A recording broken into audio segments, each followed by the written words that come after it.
Okay, so we begin our shiur on him, and you are supposed to be able to see the sources. No.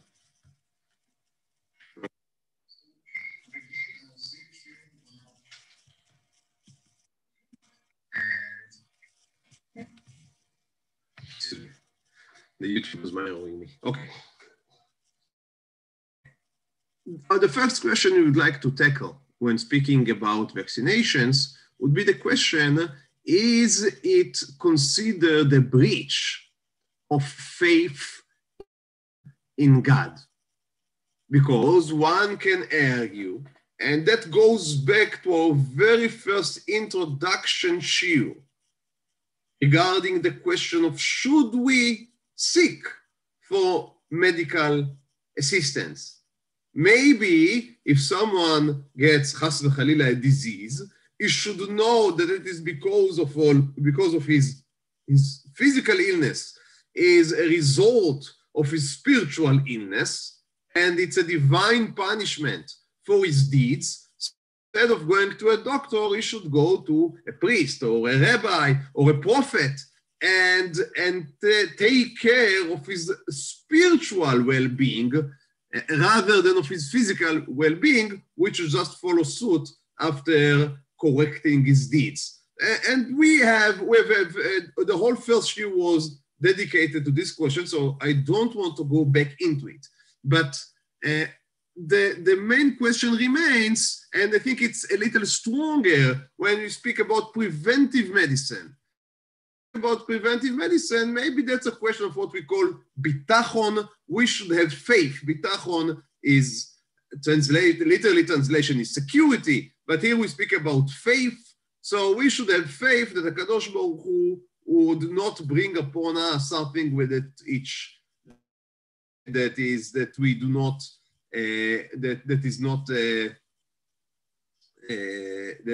fair, that is not the right reward for us. And if we do get something, then that is what we should take.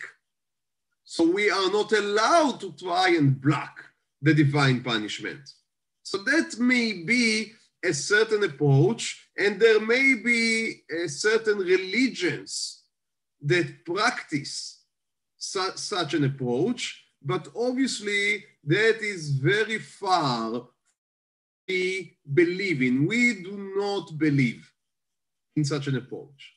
And as a matter of fact, the Torah says explicitly, as I quoted here in the first source from Devarim, כי תבנה בית חדש, ועשית מעקה לגגיך, ולא תשים דמים בביתך, כי ייפול הנופל ממנו. So the Torah commands us that when we build a new house, we should also add a railing to the ceiling. So on the roof, So when someone stands on the roof, he will not fall down. So we must put a rail so someone that stands on the roof fall down. And the Torah explains, ולא תשים דמים בביתך. Otherwise, if you do not put in place all safety measures, then that is considered as putting blood, having blood in your house. כי ייפול הנופל ממנו, because the one that falls would fall. Now that's a very curious way to write this pasuk. It could have said, ולא תשים דמים בביתך, you should not have blood in your house if someone will fall. כי ייפול ממנו. The word כי ייפול הנופל seems to be redundant. Right? The Torah says, if someone that's falling will fall. But Chazal understood this wording to mean that the Torah says, even someone that deserves to fall, he is hanofel, he is someone that deserves to fall. Nonetheless, it shouldn't happen under your watch. It shouldn't happen on your roof. We are to make the calculations of who deserves what. We are commanded by God to protect other people's life and our own life. And that is the meaning of this commandment, of this mitzvah, to build ma'akeh, rail, to the roof.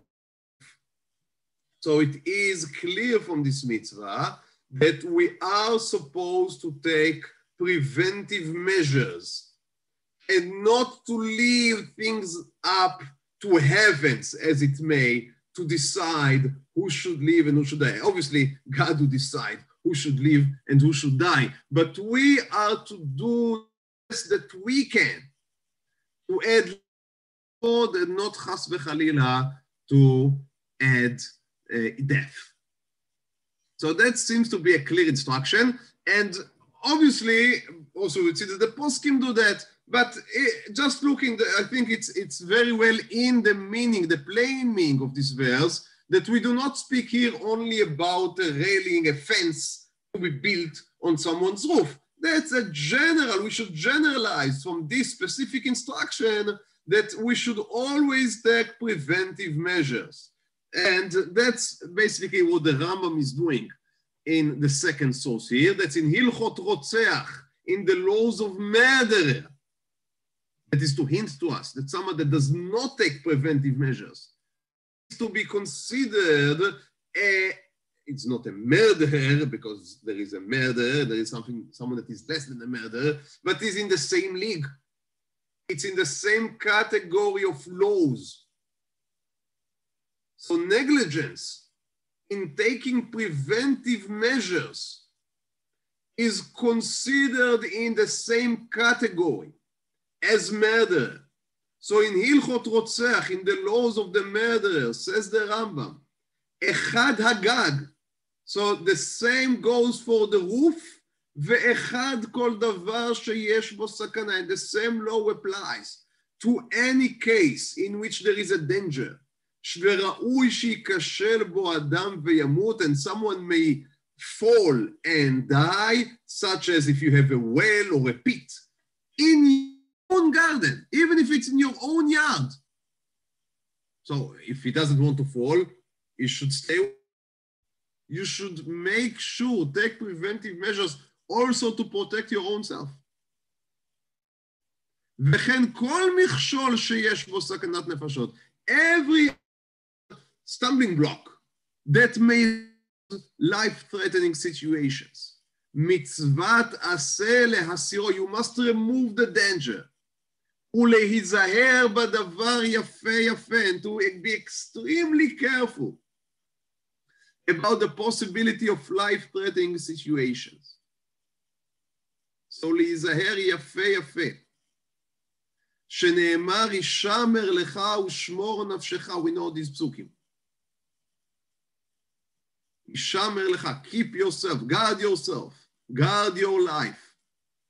And if someone did not remove and left in their place these dangers, then he is nullified, he had ignored a positive commandment of building the fence around the roof, and he's also violated a negative commandment, which is lo tasim, you must not put blood in your home. And the Rambam continues and expands that this instruction of the Torah to take preventive measures was used by Chachamim as a springboard to many of their takanot, to many of their commandments, the rabbinical commandments. And one is not allowed to say, I want to endanger myself. But if someone tries to endanger himself, says the Rambam, we are allowed to strike, to hit him, to enforce him to keep his own life. And many of us know, for example, and keep, some of us are very vigilant about the minhag, the custom of not eating fish and meat. Well, why not to eat fish and meat? The reason to not eat fish and meat, according to the pshat of the halacha, is because Chazal, the sages, believed that there is a health danger in eating fish and meat. Now, it may be that during the Genesis there were other reasons that were added, such as kashrut reasons, because fish may somehow be cooked with milk, and then we are worried that you would eat milk and meat together, or maybe other reasons. But basically, our refraining from eating meat and fish together is due to health considerations. From here that we are keeping many minhagim, which are considered to be either minhagim or sometimes takanot derabanan, and obviously we do not have the time to go one by one, but many minhagim that has to do with the obligation to take preventive measures, not only to to treat ourselves when, but also to take preventive in order to prevent sickness. We continue. The third source, again from the Rambam, this time in Hilchot Deot, in the laws of, it's Deot nowadays is translated as opinions, but in Rambam times, Deot usually meant traits, T-R-A-T, traits, so measures of human behavior. And Rambam says one needs to keep himself healthy, because to fulfill our obligations as human beings, which is to serve God. So if we want to serve God, we need to be healthy. A king that has an ill servant, he is less able to serve than a healthy servant. That's simple. So it's a religious obligation to stay healthy. So it's a religious obligation to take, again, preventive measures, either to avoid things that may be dangerous or to perform acts and to take upon ourselves lifestyle that would advance our health. So all of that is clear and simple, and the truth of that we also have already spoke about it, that we dedicated to preventive medicine. Now, we would like to ask the question, how all of that is being translated to the debate around vaccinations. Now, what is the problem? As we can all understand, if vaccinations had only benefits and no dangers, then that was a no-brainer. That was not a question. So, for example, having a seat belt, why? That is something that, I don't know, maybe once in your lifetime may save your life. For many people, maybe even not that. But for this chance of one in a lifetime, that it would save your life, there's no cost. Then obviously you are obligated to use the seatbelt. So in a case in which there is a gain and no cost, then there would have been no question then that one must keep that one must take the preventive measures needed in order to keep one's life and health. But the question arises because vaccinations are no zero danger, zero risk game. There is a risk. Now, the questions began, as you can understand, you would find nothing in the Gemara about vaccinations for the simple reason that there were no vaccinations in the time of the Gemara. So that is something that only began in the 19th century by doctors beginning in England and later in other places in the world, and they began to vaccinate people from different diseases. Now, the first vaccinations had been very dangerous. The reason is many times they were using the virus itself and try in different ways to weaken the virus. Or sometimes they would use from a sick person, they would take some of his plasma and try to put it into the healthy one in order to give him the material that is produced by the body. The body produced antibiotics in order to use, in order to help him to fight the disease. So these were many times, then there were dangers involved in taking the vaccinations, much more than in nowadays, much more. And that created a discussion, a debate among the Rabbanim of the 9th century, the 19th century. Is one even allowed to take? Because let's imagine the following, let's say right now I'm a healthy person. Now there is a chance of one in, I don't know, 1,000, 5,000, that I would be infected with some type of a viral disease. It may be mortal. But right now I'm completely healthy. Now, if I take a vaccination, there is a chance of, let's say, 1 in 10,000, chas v'chalila, that a side effect of the vaccination is 1 out of 10,000 who die. Obviously, it's completely unaccepted, such a rate. In their time, it was accepted. So 1 in 10,000 will die. Should I, or may I even, take the vaccination because I endanger my life? Right now, I'm healthy. And I am putting myself in risk in a very real way. So, and a very interesting debate with more or less this data had developed in Italy, as I said, in the beginning of the 19th century, the first half of the 19th century. And there, one of the Gdolei Hador, the great scholars of that generation, less known today, but a man called Rabbi Ishmael HaKohen, who a responsa named Zera Emet. And that was the question that he was asked in source 4. Liyot ki ze hazman, excuse me here, Liyot ki ze hazman, nolad vikuach ben haverim. There is a debate between the rabbis, between the friends, the rabbis.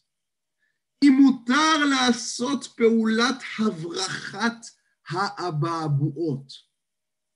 So he speaks here about, I think the English name is bubons. Someone help me. Ababuot. He speaks about the black. I think it's mumps. I think it's mumps. No, you speak about nowadays ababuot. He speaks about something which is much more dangerous. It's the black one. There is a black version.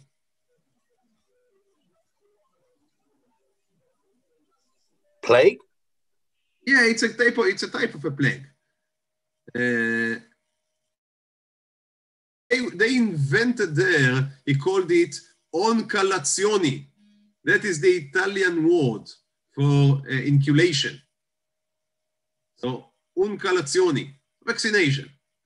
For the varoli, so that's the viral. So the plague, the viral disease. ורצו להתיר, so there was a debate because the kings were doing it. So just as nowadays that you see the presidents and the prime ministers, right, taking the vaccination first.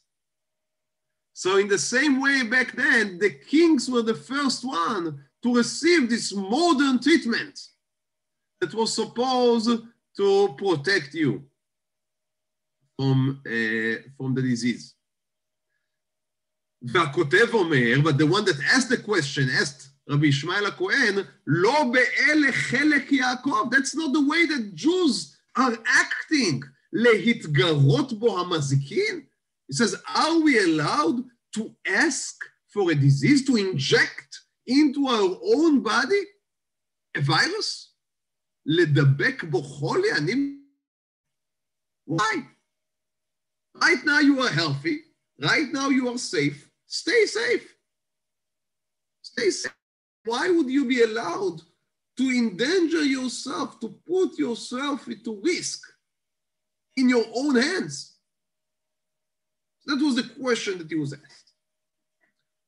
And let's see his answer, because his answer, he was really, we'll see in a second. He saw that as a very difficult question. So he says, מקום יש בראש לקיים דברי חכמים המתירים פעולה זו ואין מוכיחים אותם. He says, you know, we are able to accept those of the sages that allow people to take the vaccination. Of all מקום, but anyhow, he says, ליראי הוראה. So for people that are more afraid to give instructions in such matters, גם ידי תיכון עמו, and that's how also he says, I believe, I feel, במהיות טוב, שב ואל תעשה עדיף. He says, because it's very difficult to choose. We are between the rock and the hard place. Right? So we are not sure which way to take. There are dangers in every path. So to stay still, not do anything. ויפה שתיקה. It's better to be quiet. He says, don't give shiurim on this topic. It's better to be quiet. כל היכא דמצי להשתמותי. If you are to take yourself out of the debate. שלא לומר בזה לא איסור ולא היתר. He says, I really don't know to say if it's asur or it's shiur. Why? Because there is a danger. רוצה להיכנס עצמי בסכנת ספק נפשות. It says, I am not willing to put myself into life-threatening situations. רק אני מניח הדבר על אומנות הרופא יהודי ועל יהודות שלו. So he says, what can I say? So there are Jewish doctors and they say that's fine. So I may believe the Jewish doctors and their Jewishness. It's interesting. So he says, oh, we have people of our own, he says, between the experts. So we are willing to take their positions. Fine. And they say it's fine. So I am not going to ban it. Am I going to encourage it? No. So that was the answer in the beginning of the 19th century by one of the leading rabbis.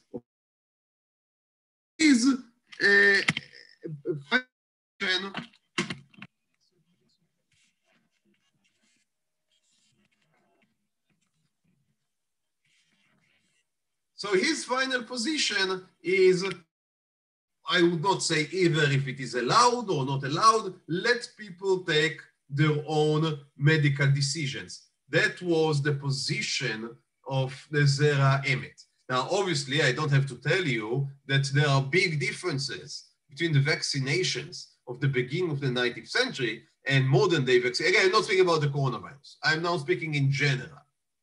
So we all understand that there is a big difference and that the risk factor is much, much lower nowadays. And I am aware of some of the fears that people have, and I'm not a doctor, so I'm not going to comment on any of the medical questions. And if someone has an opinion, he should go to a doctor that he is relying on and be given an opinion.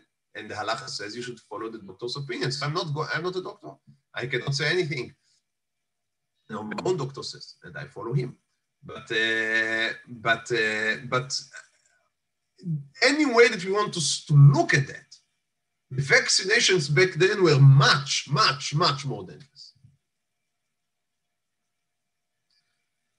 What is the basis to allow someone to put himself in risk now in order to improve his chances of survival in the future, right? Because that's what we are speaking about. We are speaking about someone that wants to take a risk now, and let's say again, it's a 1%, it's a very high risk. A very 1%, 1 out of 100. Let's say a 1% risk. Why? Because if you'd be infected, chas v'chela, with the disease, then you have 25% of death. So you prefer taking 1% now from your own hands than leaving it to fate with 25%. So are you allowed such a calculation? The poskim use an interesting Gemara in Masechet Avodah Zara, Kaf Zayin Amud Bet. And there is the following. Amar Rava, Amar Rabbi Yochanan. So it was said by Rava in the name of Rabbanan. Ve'amrila, and some hold that it was said by Rav Chisda in the name of Rabbi Yochanan.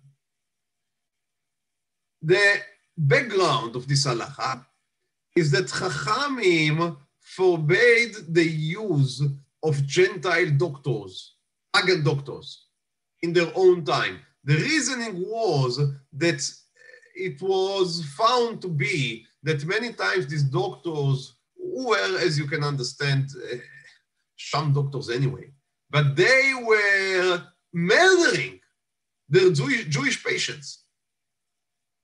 They were using the opportunity given, and they would give the wrong prescriptions in order to murder the Jewish patients. So in their own time, had forbidden people to go into this type of doctors. Obviously, that was dropped later when the situation changed. And we have no time to get into that right now. But that is the background that we need to know. But the Gemara says, although there is a very high risk in going to such a Gentile physician, in a case in which someone knows that he has a mortal ailment, terminal ailing, that he knows that al derech hateva, according to nature, if he would just stay, for sure die. So if someone has this type of disease, the Gemara says he is allowed to use the Gentile doctor. Why? There is a risk in going to him. Well, the answer is that we prefer the small risk of going to the Gentile doctor than the high risk of not going to him and not treating the illness. So again, according to the Gemara, if you have only a small, we may call a small disease, which is only inconvenient, but does not risk your life, you are not allowed to go to the Gentile doctor because he himself is suspected in maybe murdering you. But if the illness we speak about is not only inconvenient, but threatening your life, then you are allowed to take calculated risk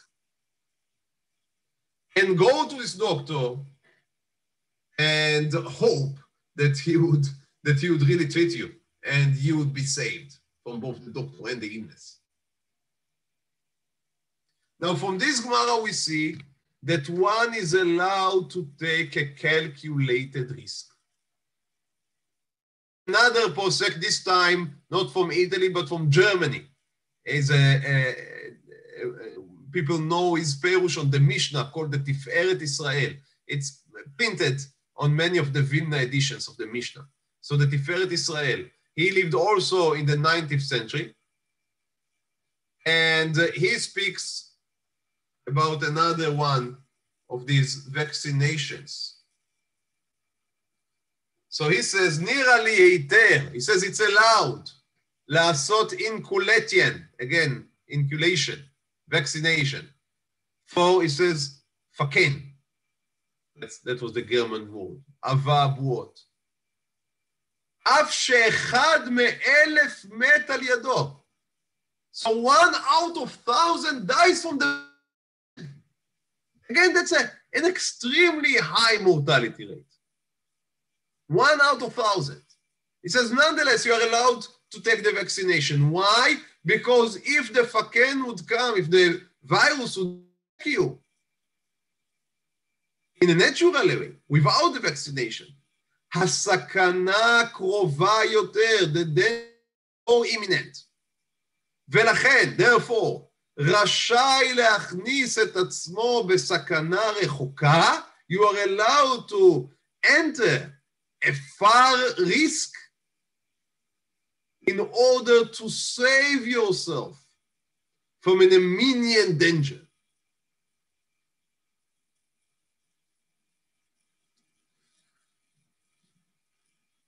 So the outcome of people are allowed to take vaccinations. We don't speak here about obligated, at least not yet. But people are allowed to take vaccinations to save their own life in a case in which chas v'chayila they would be infected later. That's the bottom line. Now, another question appeared, and that is that when governments began to vaccinate masses of people, so they were vaccinating also people that will not be in what we call today the risk groups. So why to vaccinate them? The reasoning is that even people that may not in and by themselves be in danger, they may pose danger to others because they may be inadvertently, they may be carriers of the disease, and to transform it from one person to another, and that may cause damage to someone else. So if you want to completely eliminate the disease, the virus, you need to have what now it became very common expressions. Everyone knows them. You need herd immunity. So you need 70%, 80%, 90%. Again, I'm not a doctor. But you need a certain number of people that are vaccinated, that are immune, in order to stop the virus from spreading. Because you would always have people, some people, that either the vaccination would not work for them, or they have some health issue, background health issue, that prevents them from taking the vaccination. So you would always have people that may be in risk groups that would not be vaccinated. They're allergic, different reasons. We need to eliminate the virus in order to protect these people as well. So the question is, if there is a small danger, so if you take for a second the coronavirus, that's a very good example that we are all familiar with right now. But that's only an example.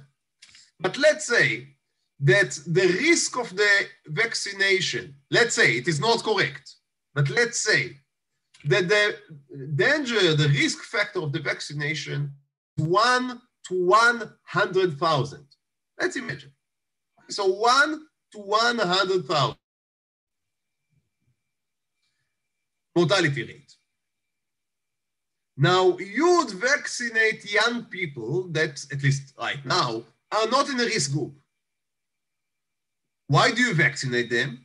In order to protect other risk groups, so they would not infect them.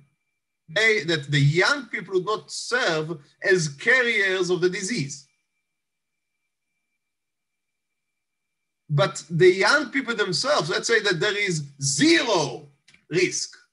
It's also not correct. But let's imagine that they have zero risk. So you are putting them into risk higher than what they have now. So again, I return. So let's imagine that the danger from the disease to people between the ages of, let's say, 0 and 20. So in the first 2 decades of your life, the risk from corona is 0. The risk from the vaccine Let's say it's 1 to 100,000, but it does exist. It's higher than the risk from the disease. But if I take a view of whole society, then I would save many, many of the elderly people by vaccinating all the young. So if I take a view of the whole society, then again, now that's a very difficult math to take. But let's imagine that my math, my conclusion that 5 young people are in risk of dying, or would statistically die. But I would save 20,000 of the elderly. Am I allowed to take such a measure? That's a heavy question. That's a heavy question. Am I allowed to take such a measure? I'm not even speaking about can I enforce such a measure. I'm right now asking, am I allowed to take such a measure? That brings us to a very interesting question. Am I allowed to put my life at risk to save other people? We deal, for example, when we speak about kidney transplantation. So someone wants to donate his kidney. Is he allowed to do so? There is some very far, very low, but it does exist some risk factor in giving your kidney. Not only now, but also in the future, because maybe chas v'cheila something would happen to your remaining kidney, and then you'd want the one that you gave.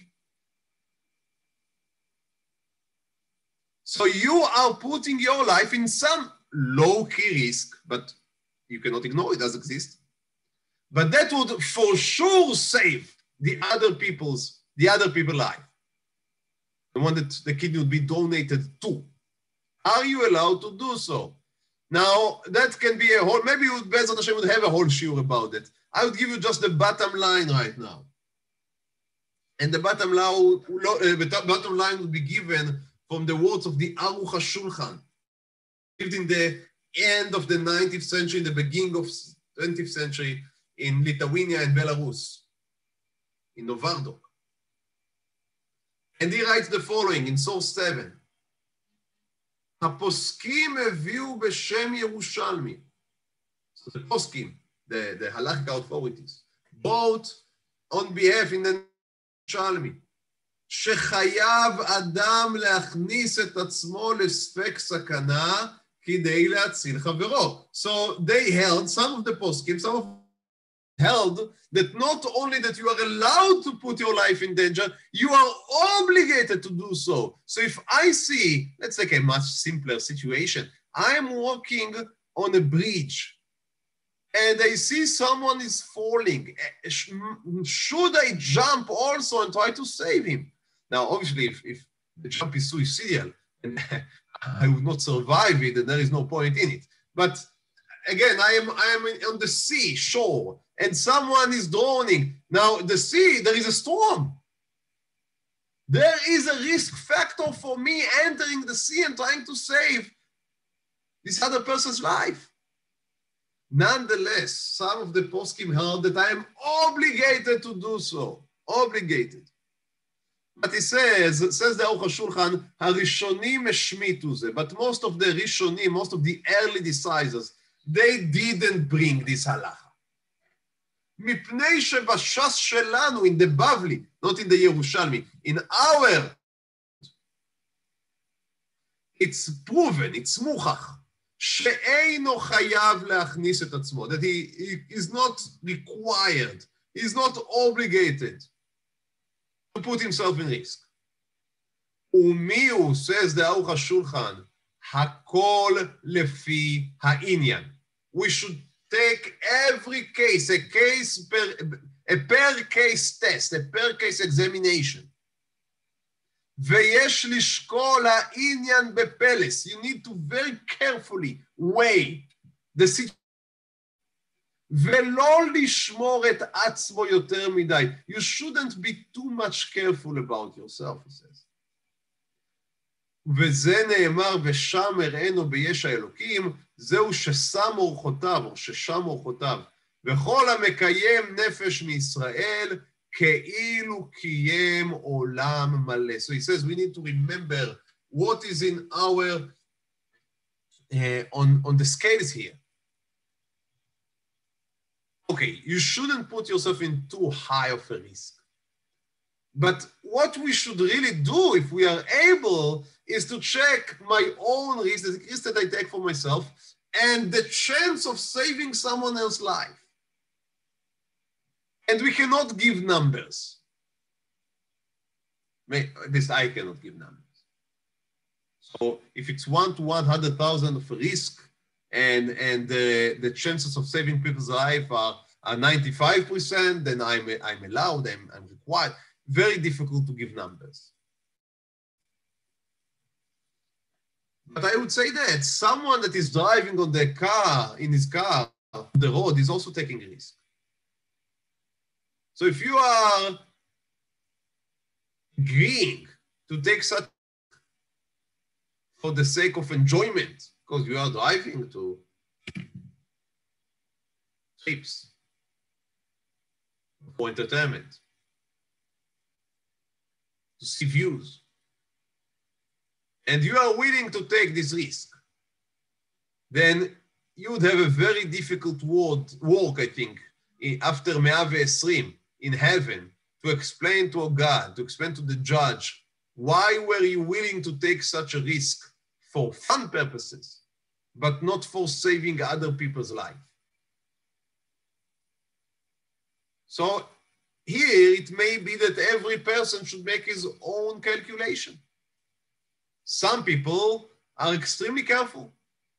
Maybe they do not leave their home. I don't know. Okay? So such people may be justified in saying, I don't want to take this risk. I don't take this risk for myself. I won't take this risk for other people. Fine. But for most of us who do take certain risks in our daily life, because that's the way life are being lived, then if there is a high chance to save someone else's life, I think that we would be, again, hard-pressed to explain why not to take the same risk.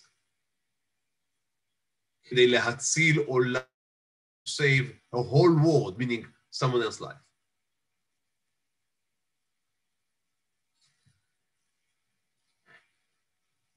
So, again, returning to the question of vaccinations, one obviously is allowed. It was even allowed when the risk factor is high. 1 in 1,000.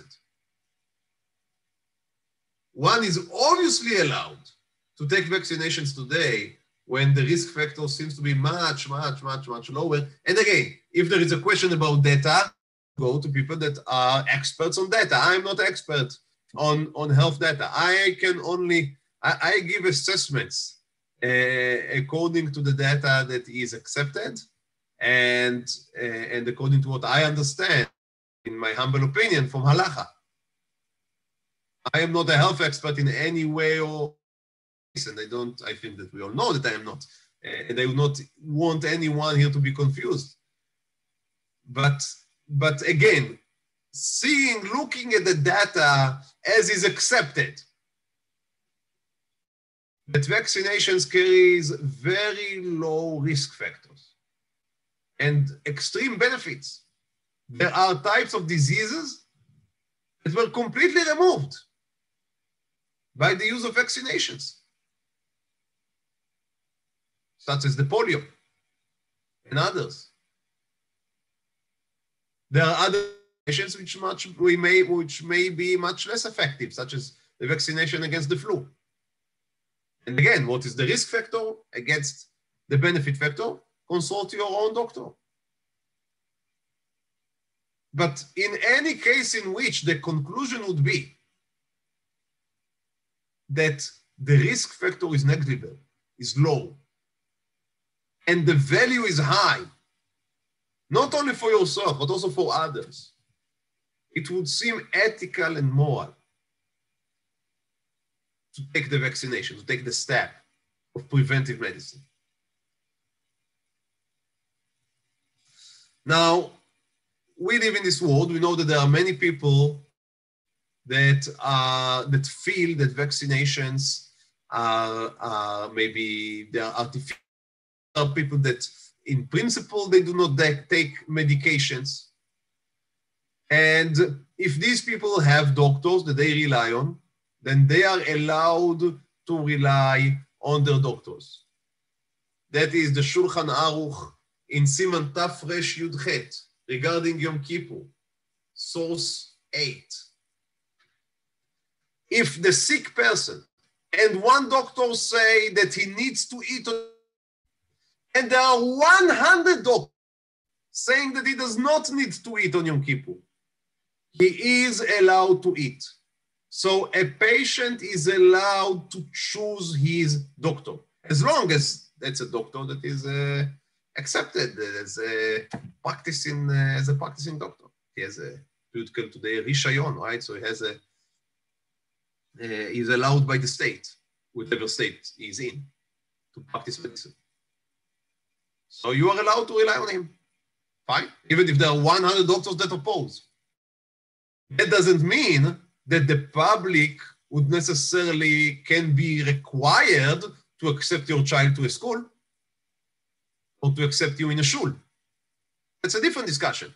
But by the way, we had it 3 years ago, or 2 years ago, I think 2 years ago, when you spoke about Israeli law and halacha. We spoke about the question of enforcing vaccinations.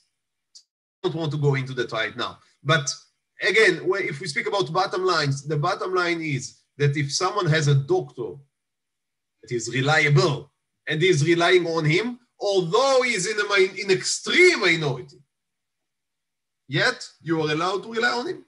You take the risk, obviously, but you are allowed to rely on him.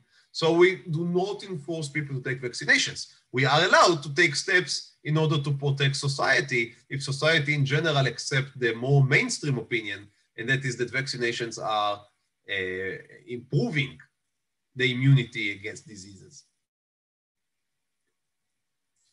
There is another answer by the Igot Moshe going in the same direction. He says, you are not allowed to enforce treatment on patients if they have a doctor to rely on. If he says, even if they do not have a doctor to rely on, sometimes the mental stress that would from forcing a treatment on someone that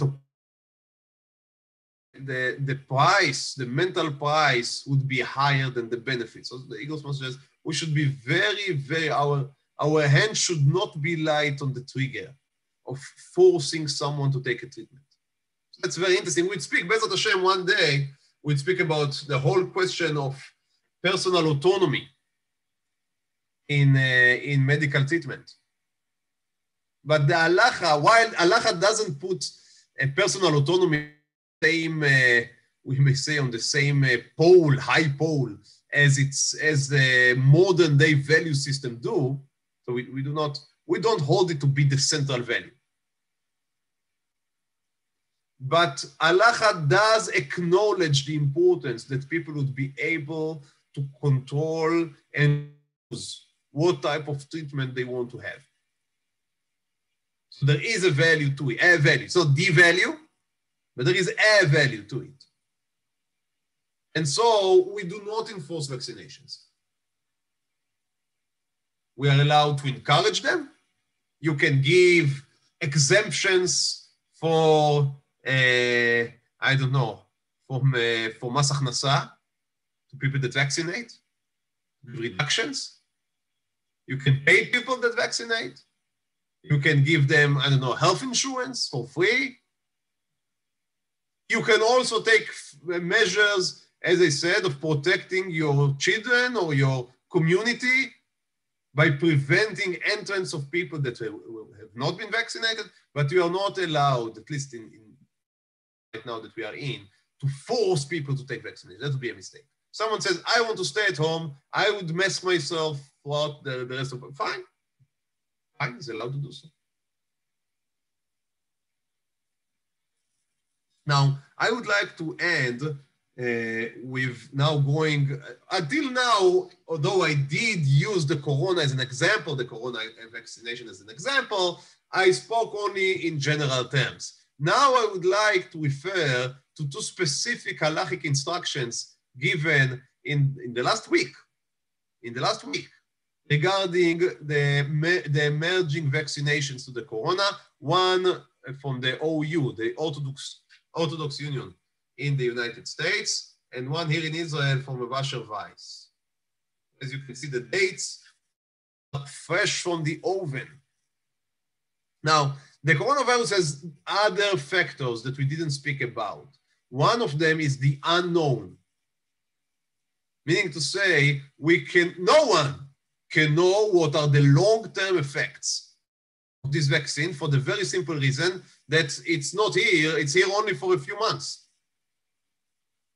Both the disease and the vaccination. So there is much unknown, both regarding the gain and regarding the risk. Now, there are medical experts that, mainstream opinion, that's the opinion of the FDA, supposed to be responsible for approving such things, also the Israeli health minister and other countries, they all believe, they have the experts and they believe that the gain outweigh the risk. But we have to admit, there is much unknown. You don't need to be a doctor in order to know there is much unknown here. So there is even a higher risk than maybe in other vaccines. We should admit that. Nonetheless, both of these central poskim hold, second, meaning the OU is not a poskim, let's say, it's many poskim, and Rabbi Weiss, who is the Rav of Shari Tzedek in Yerushalayim, and also a very important posuk in our time, all of them hold that it is very much commendable that one would take the corona vaccination. If he is eligible, again, obviously consult your doctor, that's for sure. But as a general principle, I would read quickly through these two tshuvot and would end by that. So the OU, in their vaccine guidance, which they published 5 days ago, last week. So it's a 3-page issue. And if you want, I can send it in the group. But that's, I think, what I quote here is the central piece. They say, in consideration of the guidance of our poskim, we encourage all those eligible to access the COVID-19 vaccination to do so. We hope and pray that such steps will bring an end to the tragic toll that the pandemic had taken on our community and beyond it. So that's, I think, very clear. From Rabbi Weiss, a day later, אף שלא אוכל לומר שיש חובה להתחסן בחינוך, it says, I have to admit, we cannot say that it's an obligation to take this vaccine. We spoke about it. A, because there may be doctors that oppose, and you are allowed to rely on these doctors. B, because there are risk factors that every doctor should admit that he cannot foretell what would happen in the future. So one is allowed to say, no, I don't know, I want to be careful. So we cannot say that people are mandated to take this, halachically, to take this vaccination. והרוצה להמשיך וללבוש מסכה. And if someone says, no, I want to continue mask myself, ולהתרחק מחברתם של בני אדם, and social distance myself, כדי להגן על עצמו ועל סביבתו. So I don't want to take vaccination. I would continue all the social distancing measures. זכותו לעשות כן, that is in his right. He may do so. אבל נראה לכאורה, it seems clear, he says, שככל שיותר אנשים יתחסנו, as more and more people would get vaccinated, and people would feel safer, then we would return. We'd return to our shuls, we'd return to the Batei Midrash, we'd return to the workplaces, we'd return, lehavdil, to the malls. So people would return. So what is easy now to be with mask when everyone is with mask? It's not easy now. It would be much more difficult after many, many people vaccinated. And then someone that didn't vaccinate himself would maybe be tempted to remove the mask or not to social distance himself. And then that is not allowed, because then he's endangering others. That you are not allowed to do. משום כך נראה שראוי להתחסן. He says that is the proper thing. He says, I cannot say you are obligated, but I can say it's the proper thing to do. וזו ההנהגה הנכונה. That is the right way of behavior, of managing ourselves. ומידות החסידות. He says it's according to halacha and also according to midot החסידות. It doesn't mean here Chassidut in the meaning of the Baal Shem Tov. It means the just and the right. So the righteous people that take responsibility not only for themselves, but also for their surroundings, he says, would find it proper, again, after consulting with their doctors, but would find it proper to take vaccination. Okay, so we end by that, and we join the prayers of everyone, of all of us, that the vaccination specifically for corona and other vaccinations to other diseases would be able to remove all illness and ailment from among us.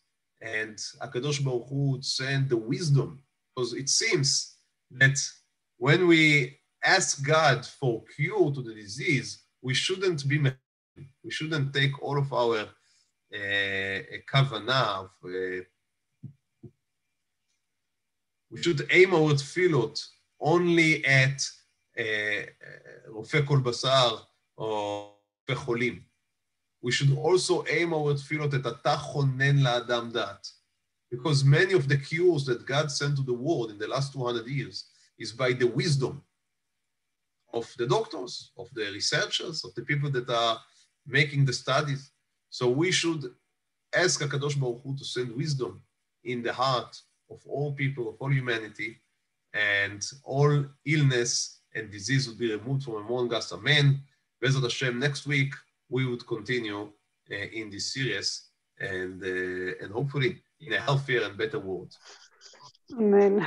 Thank you, Rav. Amen. Tov. Shavua Tov. Shavua Tov, thank you.